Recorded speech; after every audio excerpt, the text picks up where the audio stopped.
I make steak probably once a week for my wife and I for dinner. We both really enjoy it.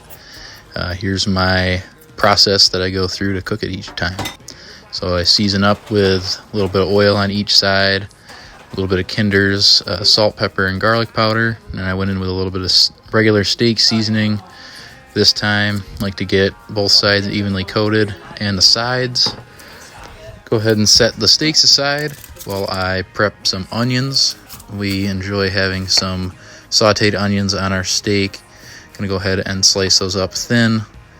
Gonna prep a little bit of butter here to go in the pan with those onions. Just like to stay ahead of the game so I can breeze through everything while I cook. Went ahead and preheated my cast iron pan, a little oil in, and searing off the fat on the edges of the steaks. Going ahead and putting them down, pressing them into that hot cast iron. Gonna get a good sear. So let those go for about 3 minutes on the first side. Flip them over. Got a decent crust there, not my best, not my worst. Go ahead and rotate them in the pan, get even heat on them, and I'll come in with the thermometer and do a temperature check. These went a little over. I usually like to pull them at like 125 or 130 to let them rest, but it's all right. So I throw a little butter on top there, a little foil over the plate, set those aside to rest.